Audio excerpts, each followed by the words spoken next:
विकासाच्या बाबतीत जर विचार केला तर ताई निवडून जाणं ही ताईची गरज नाहीये. विकासासाठी ताई निवडून जाणं हे आपल्या सगळ्यांची गरज आहे, आपण लक्षात ठेवलं पाहिजे. तसं तुम्ही जुन्नर तालुक्याच्या फार मावळ पट्ट्यापासून आण्यापर्यंत जा आणि कुठल्याही गावात जा, तिथं बाईंनी कुठल्या गावात विकासासाठी फंड दिला नाही. तालुक्यात असं एकही गाव सापडणार नाही. त्यामुळे मला खात्री आहे आज महाराष्ट्रामध्ये आपली सत्ता आहे, केंद्रात आपली सत्ता आहे. त्यामुळे तुमच्या सत्ता प्रशासनावर पकड असणारी व्यक्ती जर या ठिकाणी निवडून आली तर आमच्या पंचक्रोशीचा मार्ग निश्चित मोकळा होईल. आणि आम्हाला खात्री आहे की तुम्ही ते काम कराल. येत्या 7 तारखेला कमळाच्या समोरील बटणावर बटन दाबून ताई वराडी यांना प्रचंड मताने विजय करा एवढी विनंती करतो. मी बोलणारही नव्हतो, परंतु सगळ्यांनी आग्रह केला. आपल्याला माहिती आहे ताई 5व्यांदा आपल्या मतदारसंघामध्ये जिल्हा परिषदला उभी आहे. जर ताई पहिल्यांदा ज्यावेळेस शिवसेनेकडून आमदारकीला उभी राहिली त्यावेळेस त्या 6,500 मताने गेल्या. त्यावेळेस जर त्या आमदार झाल्या असत्या तर या जुन्नर तालुक्याचं नाव पुणे जिल्ह्यामध्ये जसं बारामतीचं नाव अग्रक्रमाने घेतलं जातं विकासाच्या बाबतीत, त्याच तुडीप्रमाणे जुन्नर तालुक्याचं सुद्धा नाव विकासासाठी ताईंमुळे घेतलं गेलं असतं. पण दुर्दैव आपलं, आपण कमनसिबी बाई आपली पश्चिम पट्ट्यात जन्माला आली. त्यावेळेस भरून काढणारच आहोत, 5व्यांदा त्यांना निवडून देणारच आहोत, त्या निवडून येणार सुद्धा आहे.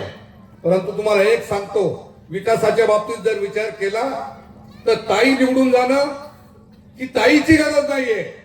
विकासासाठी ताई निवडून जाणं हे आपल्या सगळ्यांची गरज आहे, आपण लक्षात ठेवलं पाहिजे. आपल्या सगळ्यांना माहिती आहे अहिल्या होळकरांचं नाव घेतलं जातं. आपण सगळे ट्रिपला जातो, आपल्या महिला बचत जातात ट्रिपला, आपण हिंदुस्थानच्या सगळ्या तीर्थांना जातो. सगळ्या ठिकाणी तुम्ही कुठेही गेला तर त्या ठिकाणी अहिल्याबाई होळकरने त्या मंदिरासाठी काहीतरी केलंय, तिथं त्या अहिल्याबाई होळकरांचं नाव असतं. तसं तुम्ही जुन्नर तालुक्याच्या फार मावळ पट्ट्यापासून आण्यापर्यंत जा आणि कुठल्याही गावात जा, तिथं बाईंनी कुठल्या गावात विकासासाठी फंड दिला नाही. तालुक्यात असं एकही गाव सापडणार नाही. आणि काही आमच्या सावरगावचा 10 आमचे काही कार्यकर्ते अगदी प्रामाणिकपणाने या भागाचा विकास व्हावा. आम्हाला पाण्याचा जो प्रश्न आहे, धरण उशाशी आणि कोरड घशाशी, आमच्या शेतीसाठी जो विषय आहे की मिनाखोर पंचकृषी म्हणून 9-10 वर्ष प्रयत्न करतात.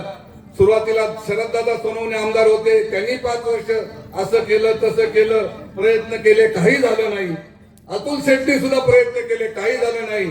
पण ताई मला खात्री आहे, मी प्रशासनावर आपली किती पकडे पाहिले. जिल्हा परिषदला आलो तर जिल्हा परिषदच्या अध्यक्षाच्या मागे एवढे अधिकारी फिरत नसतील, असे फायली घेऊन आपल्या मागे फिरताना मी पाहिले. त्यामुळे मला खात्री आहे आज महाराष्ट्रामध्ये आपली सत्ता आहे, केंद्रात आपली सत्ता आहे. त्यामुळे तुमच्या सरकार प्रशासनावर पकड असणारी व्यक्ती जर या ठिकाणी निवडून आली तर आमच्या पंचक्रोशीचा मार्ग निश्चित मोकळा होईल. आणि आम्हाला खात्री आहे की तुम्ही ते काम कराल. मी पुन्हा आपल्या सगळ्यांना विनंती करतो, आपल्यासाठी, ताईसाठी नव्हे तर आपल्यासाठी येत्या 7 तारखेला कमळाच्या समोरील बटणावर बटन दाबून ताई वराडी यांना प्रचंड मताने विजय करा एवढी विनंती करतो आणि थांबतो.